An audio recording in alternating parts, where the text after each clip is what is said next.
ಸ್ನೇಹಿತರೆ, ಇವತ್ತಿನ ವಿಡಿಯೋದಲ್ಲಿ ವೃಶ್ಚಿಕ ರಾಶಿಯವರ ಫೆಬ್ರವರಿ ತಿಂಗಳಿನ ಭವಿಷ್ಯ ಯಾವ ರೀತಿ ಇರುತ್ತೆ ಅಂತ ತಿಳಿಸ್ಕೊಡ್ತೀನಿ.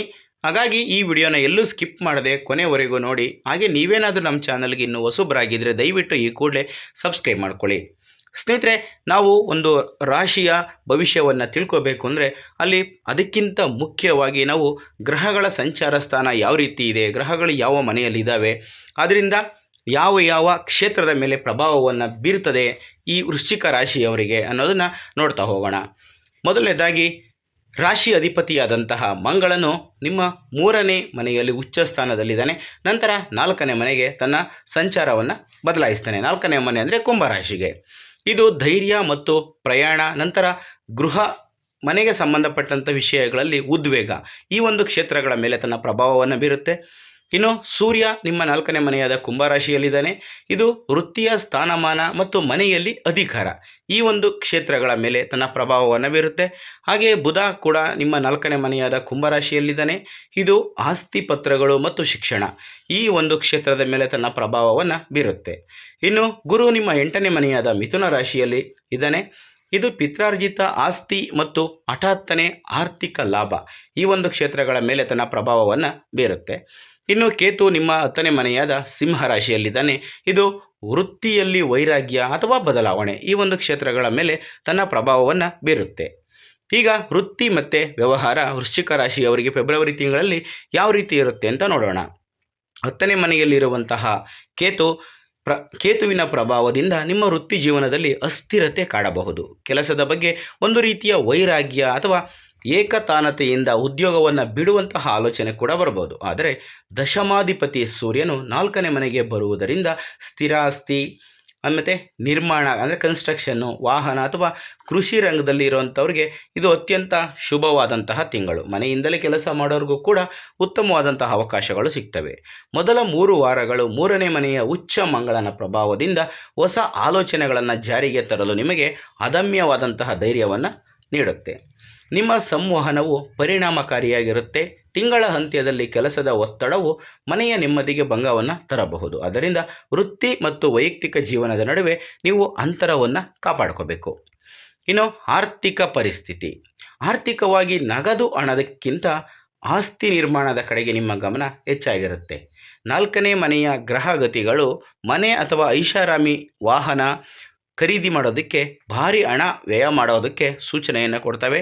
ಶುಕ್ರನ ಪ್ರಭಾವದಿಂದಾಗಿ ಮನೆಯ ಒಳಾಂಗಣ ವಿನ್ಯಾಸ ಅಥವಾ ಹೊಸ ಗ್ಯಾಜೆಟ್ಗಳಿಗಾಗಿ ನೀವು ಹಣವನ್ನು ಖರ್ಚು ಮಾಡ್ತೀರಿ.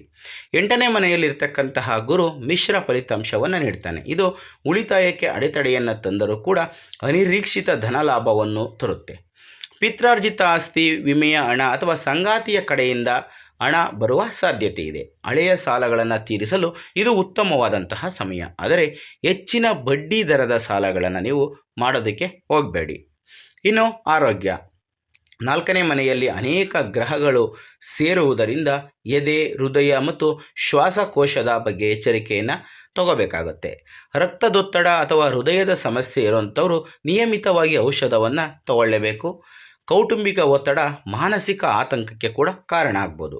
ಫೆಬ್ರವರಿ 23ರಂದು ಮಂಗಳನು 4ನೇ ಮನೆಗೆ ಪ್ರವೇಶಿಸಿ ಅಂಗಾರಕ ಯೋಗವನ್ನು ರೂಪಿಸುವುದರಿಂದ ಮನೆಯಲ್ಲಿ ಸಣ್ಣ ಪುಟ್ಟ ಅಪಘಾತಗಳು ಆಗದಂತೆ ನೀವು ನೋಡ್ಕೋಬೇಕು.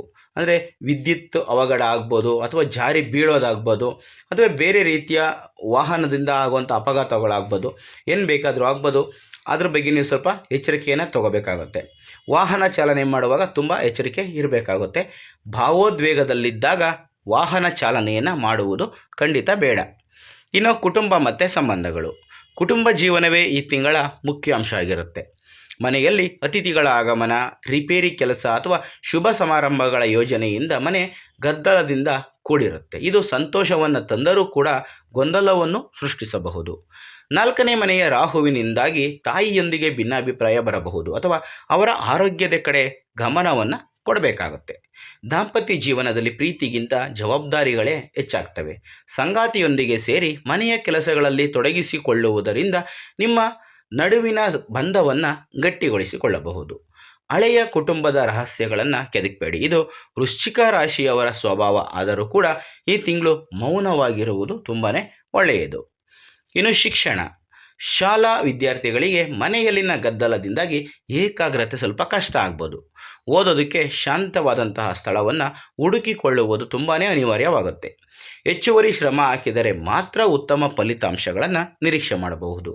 ಆದರೆ ಸಂಶೋಧನೆ, ಗುಪ್ತ ವಿದ್ಯೆಗಳು ಅಥವಾ ಇತಿಹಾಸವನ್ನು ಅಭ್ಯಾಸ ಮಾಡುವವರಿಗೆ 8ನೇ ಮನೆಯ ಗುರು ಅದ್ಭುತ ಒಳನೋಟಗಳನ್ನು ನೀಡ್ತಾನೆ. ಎಂಜಿನಿಯರಿಂಗು ಅಥವಾ ರಕ್ಷಣಾ ಕ್ಷೇತ್ರಕ್ಕೆ ಸಂಬಂಧಿಸಿದ ಸ್ಪರ್ಧಾತ್ಮಕ ಪರೀಕ್ಷೆಯನ್ನು ಬರೆಯುವವರಿಗೆ ತಿಂಗಳ ಮೊದಲಾರ್ಧವು ಅತ್ಯಂತ ಅನುಕೂಲಕರವಾಗಿ ಇರುತ್ತೆ. ಸ್ನೇಹಿತರೆ, ಈಗ ಕೆಲವೊಂದಷ್ಟು ವೈದಿಕ ಜ್ಯೋತಿಷ್ಯ ಸರಳ ಪರಿಹಾರಗಳನ್ನು ತಿಳಿಸ್ಕೊಡ್ತೀನಿ. ಕೌಟುಂಬಿಕ ಶಾಂತಿಗಾಗಿ ಮತ್ತು ಚತುರ್ಥ ಭಾವದ ನಕಾರಾತ್ಮಕ ಶಕ್ತಿಯನ್ನು ತಡೆಯೋದಕ್ಕೆ ವೃಶ್ಚಿಕ ರಾಶಿಗೆ ಸಂಬಂಧಪಟ್ಟವರು ಈಗ ನಾನು ತಿಳಿಸ್ಕೊಡುವಂತಹ ಪರಿಹಾರಗಳನ್ನು ಮಾಡಬಹುದು.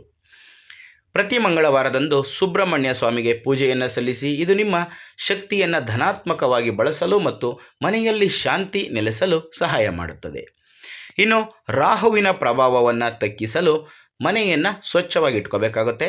ಮನೆಯನ್ನು ಒರೆಸುವ ನೀರಿಗೆ ಸ್ವಲ್ಪ ಕಲ್ಲು ಉಪ್ಪನ್ನು ಬೆರೆಸಿ ಬಳಸುವುದು ತುಂಬ ಒಳ್ಳೆಯದು. ಇದು ನಕಾರಾತ್ಮಕ ಶಕ್ತಿಯನ್ನು ಹೊರದೂಡುತ್ತೆ. ಇನ್ನು ಪ್ರತಿದಿನ ತಾಯಿಯ ಪಾದ ಸ್ಪರ್ಶ ಮಾಡಿ ತಾಯಿಯ ಆಶೀರ್ವಾದವನ್ನು ಪಡ್ಕೊಳ್ಳಿ. ಹಾಗೆಯೇ ಪ್ರತಿ ಸೋಮವಾರ ಅವರಿಗೆ ಬೆಳ್ಳಿಯ ವಸ್ತು ಅಥವಾ ಬಿಳಿ ಬಣ್ಣದ ಬಟ್ಟೆಯನ್ನು ಉಡುಗೊರೆಯಾಗಿ ನೀಡಿ. ಇದು ನಿಮ್ಮ ಮನಸ್ಸನ್ನು ಶಾಂತವಾಗಿಡುತ್ತೆ. ಇನ್ನು ಪ್ರಯಾಣದ ವೇಳೆ ನಿಮ್ಮ ರಕ್ಷಣೆಗಾಗಿ ಹನುಮಾನ್ ಚಾಲೀಸವನ್ನು ಪಠಿಸುವುದು ತುಂಬಾ ಒಳ್ಳೆಯದು. ಸ್ನೇಹಿತರೆ, ಇದಿಷ್ಟು ಇವತ್ತಿನ ವಿಡಿಯೋದಲ್ಲಿನ ಮಾಹಿತಿ. ವೃಶ್ಚಿಕ ರಾಶಿಗೆ ಸಂಬಂಧಪಟ್ಟವರಿಗೆ ಫೆಬ್ರವರಿ ತಿಂಗಳಿನಲ್ಲಿ ಯಾವ ಕ್ಷೇತ್ರದಲ್ಲಿ ಯಾವ ರೀತಿ ಬದಲಾವಣೆಗಳಾಗ್ತವೆ, ಯಾವ ರೀತಿ ಎಚ್ಚರಿಕೆಯನ್ನು ತಗೋಬೇಕಾಗುತ್ತೆ ಅನ್ನೋಂಥ ಮಾಹಿತಿಯನ್ನು ತಿಳಿಸ್ಕೊಟ್ಟಿದ್ದೀನಿ. ಈ ಮಾಹಿತಿ ನಿಮಗೆ ಇಷ್ಟ ಆದರೆ ಈ ವಿಡಿಯೋಗೆ ಒಂದು ಲೈಕ್ ಕೊಡಿ. ಹಾಗೆ ಈ ವಿಡಿಯೋನ ಶೇರ್ ಮಾಡೋದನ್ನು ಯಾವುದೇ ಕಾರಣಕ್ಕೂ ಮರಿಬೇಡಿ. ಇಂಥದ್ದೇ ಮತ್ತಷ್ಟು ಮಾಹಿತಿಗಳಿಗಾಗಿ ನಮ್ಮ ಚಾನಲನ್ನು ಸಬ್ಸ್ಕ್ರೈಬ್ ಮಾಡಿಕೊಂಡು ಪ್ರತಿನಿತ್ಯ ನೋಡ್ತಾ ಇರಿ. ಮುಂದಿನ ವಿಡಿಯೋದಲ್ಲಿ ಮತ್ತೊಂದು ಹೊಸ ರಾಶಿ ಹೊಸ ವಿಷಯದೊಂದಿಗೆ ಸಿಗ್ತೀನಿ. ಎಲ್ರಿಗೂ ಕೂಡ ಒಳ್ಳೆಯದಾಗಲಿ. ಧನ್ಯವಾದಗಳು.